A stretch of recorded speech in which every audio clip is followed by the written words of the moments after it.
ามยอดฮิตเกี่ยวกับสิทธิของเจ้าของข้อมูลส่วนบุคคล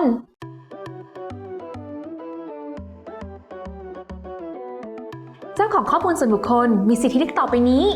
1. สิทธิในการเข้าถึงข้อมูลส่วนบุคคลหรือขอสำเนาข้อมูลส่วนบุคคลของตัวเองรวมทั้งขอทราบถึงรายละเอียดของข้อมูลส่วนบุคคลและการได้มาซึ่งข้อมูลดังกล่าว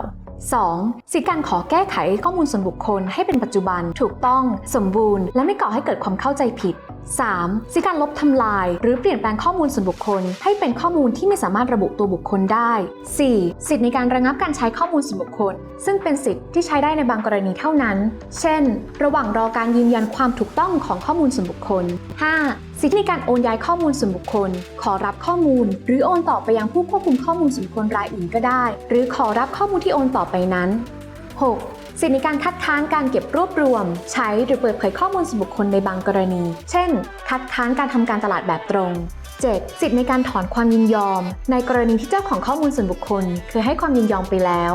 และ 8. สิทธิในการร้องเรียนต่อคณะกรรมการผู้เชี่ยวชาญในกรณีที่ผู้ควบคุมข้อมูลส่วนบุคคลหรือผู้ประมวลผลข้อมูลส่วนบุคคลฝ่าฝืนหรือไม่ปฏิบัติตามพระราชบัญญัติคุ้มครองข้อมูลส่วนบุคคล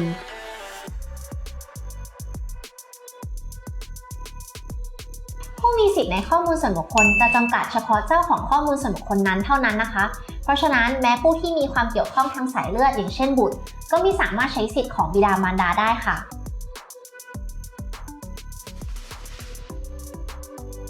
เนื่องจากพระราชบัญญัติคุ้มครองข้อมูลส่วนบุคคลไม่ได้ห้ามให้มีการมอบอำนาจนะคะเจ้าของข้อมูลส่วนบุคคลจึงสามารถมอบอำนาจให้ผู้อื่นมาใช้สิทธิแทนตนเองได้ค่ะอย่างไรก็ตามนะคะผู้ควบคุมข้อมูลส่วนบุคคลควรจัดให้มีมาตรการในการยืนยันตัวบุคคลเพื่อป้องกันไม่ให้บุคคลภายนอกที่ไม่มีอำนาจมาใช้สิทธิของเจ้าของข้อมูลส่วนบุคคลโดยมิชอบค่ะ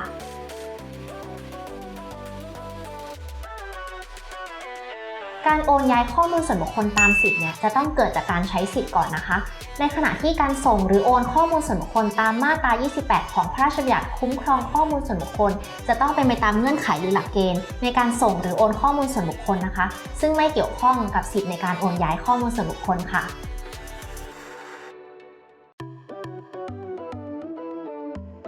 ผู้ควบคุมข้อมูลส่วนบุคคลไม่จำเป็นต้องลบทุกกรณีนะคะสามารถพิจารณาได้ว่ามีความจำเป็นต้องลบตามที่พระราชบัญญัติคุ้มครองข้อมูลส่วนบุคคลกำหนดไว้หรือไม่เช่นหากยังมีความจำเป็นต้องปฏิบัติตามสัญญาโดยใช้ข้อมูลส่วนบุคคลนั้นก็ไม่มีความจำเป็นต้องลบค่ะเพราะฉะนั้นไม่ใช่ทุกกรณีนะคะที่เมื่อเจ้าของข้อมูลส่วนบุคคลมาขอใช้สิทธิ์แล้วเนี่ยผู้ควบคุมข้อมูลส่วนบุคคลจะต้องปฏิบัติตามคำขอนั้นเสมอไป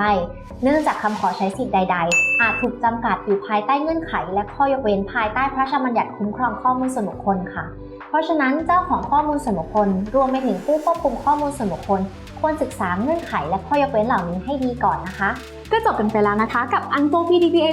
101 5 คำถามยอดฮิตเกี่ยวกับสิทธิของเจ้าของข้อมูลส่วนบุคคลค่ะฝากกดไลค์กดแชร์กด subscribe ช่อง YouTube Baker McKenzie Thailand และช่องทางติดตามอื่นๆด้วยนะคะวันนี้พวกเราขอลาไปก่อนสวัสดีค่ะ